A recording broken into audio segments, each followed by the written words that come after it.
بسم اللہ الرحمن الرحیم۔ نماز سے متعلق ایک مسئلہ یہ سامنے آیا۔ ایک صاحب نے پوچھا کہ مسجد میں نیچے کے حصے میں مائک خراب ہو گیا، اوپر جو مقتدی حضرات جماعت سے نماز پڑھ رہے تھے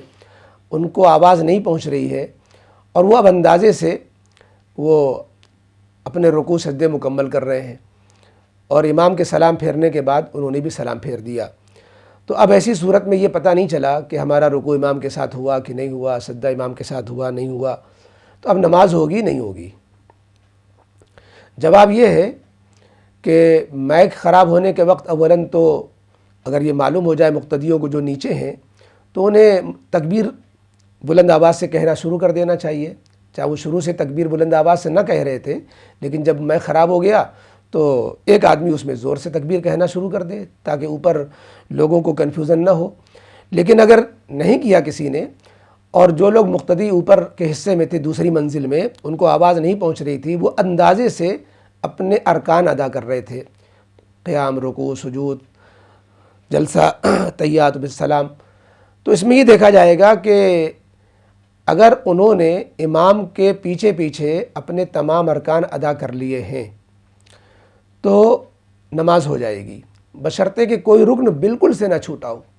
اگر کوئی رکن بالکل سے چھوٹ گیا، مثلا امام صاحب جب یہ قیام کی حالت سے رکوع میں گئے، رکوع سے سجدے میں گئے، اوپر لوگوں کو پتہ ہی نہیں چلا، اندازہ ہوا کہ امام صاحب سجدے میں ہے، تو اب قیام سے ڈائریکٹ سجدے میں اگر کوئی مقتدی چلا گیا اور رکوع بالکل نہیں کیا، یا ایک سجدہ کیا اور ایک سجدہ بالکل نہیں کیا، تب تو اس کی نماز نہیں ہوگی کیونکہ فرض ہی چھوٹ گیا۔ لیکن فرض نہ چھوٹا ہو، صرف اقتداء میں یہ بے احتیاطی ہو گئی ہو، یعنی اقتداء میں امام کے ساتھ ساتھ نہ چل پائے ہوں، بشرطے کہ پیچھے پیچھے چلے ہوں۔ اگر بات کو یہ معلوم ہوا کہ ہم نے پہلی رکعت پوری کر لی تھی، امام صاحب جو ہے رکوع میں سجدے میں بعد میں گئے تھے اور ہم تو جو ہے رکوع سجدہ پہلے ہی کر کے فارغ ہو گئے تھے، تو بھی نماز نہیں ہوگی۔ لیکن اگر یہ شکل بنی ہو، بعد میں پتہ چلنے سے یہ پتہ چلا ہو کہ امام صاحب جب آگے آگے چل رہے تھے اور ہم جو ہے کافی پیچھے پیچھے جو ہے عمل کر رہے تھے، تو یہ بھی اقتدائی کی ایک شکل ہے، اس صورت میں نماز ہو جائے گی۔ بہرحال جن لوگوں نے